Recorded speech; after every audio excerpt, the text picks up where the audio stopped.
शिवजी का लिंग क्यों कटकर गिर गया? प्रिय दोस्तों, हम लेकर के आए हैं महादेव जी के बारे में एक अलौकिक प्रसंग। दोस्तों, ऐसे ही नए नए प्रसंग हम अपने YouTube चैनल पर लाते रहते हैं। ऐसे ही नए नए प्रसंग देखने के लिए आप हमारे YouTube चैनल संसार दर्पण ज्ञान से जुड़े रहिए। और यदि आप यह वीडियो पहली बार देख रहे हैं तो चैनल को सब्सक्राइब करके बेल आइकन वाली घंटी को ऑन जरूर करिए। चलिए ज्यादा कुछ समय न गवाए प्रसंग शुरू करते हैं। दोस्तों, कहते हैं शिव पुराण के अनुसार जब से भगवान शिव का लिंग कटकर पृथ्वी पर गिरा था, उसी समय से हिंदू धर्म में शिवलिंग की पूजा की जाती है और भगवान शिव को शिवलिंग के रूप में पूजने पर सभी भक्तों की मनोकामनाएं पूर्ण होती हैं। पौराणिक कथाओं के अनुसार यह भी बताया जाता है कि एक श्राप के कारण भगवान शिव का लिंग कटकर धरती पर गिर गया था।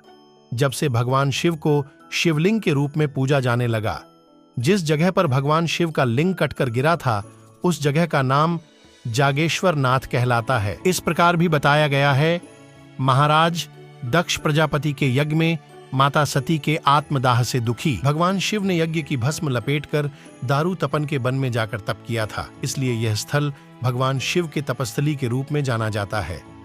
इसी स्थल पर सप्तऋषि अपनी कुटिया बनाकर स्त्री समेत तप करते थे। एक बार भगवान शिव दिगंबर अवस्था में अपनी तपस्या में लीन थे। एक दिन इन सभी ऋषियों की पत्नियां वन में कंदमूल, फल एवं लकड़ियां लेने गई थीं, तो उन सब की नजर दिगंबर अवस्था में तप कर रहे भगवान शिव पर पड़ी। भगवान शिव का शरीर देखकर सप्त ऋषियों की पत्नियां भगवान शिव पर मोहित हो गई। भगवान शंकर अपनी तपस्या में लीन थे, उन्होंने उनकी ओर ध्यान नहीं दिया। फिर सप्त ऋषियों की पत्नियां भगवान शिव के काम क्रोध में आकर वहीं बेहोश होकर गिर गई। जब वे सब पूरी रात अपनी कुटिया में वापस नहीं आई, तब सुबह होते ही सभी ऋषि उन्हें ढूंढने निकले। सभी ऋषियों ने देखा भगवान शिव अपनी तपस्या में लीन है और उनकी पत्नियां मूर्छित अवस्था में पड़ी हैं। तो ऋषियों को लगा कि उनकी पत्नियों के साथ भगवान शिव ने संबंध बनाया है। उन्होंने आशंका में आकर भगवान शिव को श्राप दिया और बोले, तुमने हमारी पत्नियों के साथ संबंध बनाया है, तुम्हारा लिंग तुरंत कटकर धरती पर गिर जाए। भगवान शिव नेत्र खोलते हुए बोले, आप सभी ऋषियों ने अज्ञानता के कारण हमें श्राप दिया है, इसलिए मैं इस बात का विरोध नहीं करूंगा और मेरा लिंग कटकर इस स्थान पर गिर जाएगा।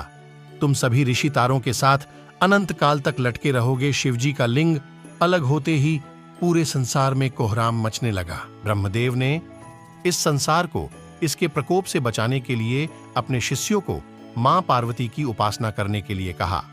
ब्रह्मदेव जानते थे भगवान शिव के इस तेज को केवल मां पार्वती ही धारण कर सकती हैं। तब पार्वती मां ने योनि के रूप में प्रकट होकर शिवलिंग को धारण किया। इस प्रकार यह शिवलिंग की स्थापना हो गई। पौराणिक कथाओं में कहा गया है, भगवान शिव जागेश्वर के निकट दंडेश्वर में तपस्या कर रहे थे। इस बीच सप्त ऋषियों की पत्नियां वहां पहुंची और शिव के दिगंबर रूप पर मोहित हो गई।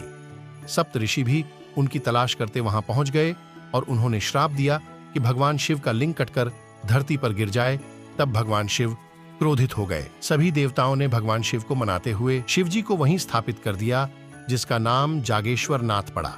तभी से भगवान शिवलिंग की पूजा होने लगी। प्रिय दोस्तों, अगर आपने भी भगवान शिवलिंग के बारे में पुराणों में कुछ पढ़ा है तो अपनी राय कमेंट में जरूर बताएं और हमारे चैनल संसार दर्पण ज्ञान को सब्सक्राइब जरूर करें और अच्छे अच्छे कमेंट भी किया करें, क्योंकि आपका एक कमेंट ही है जो हमें वीडियो बनाने के लिए मोटिवेट करता है।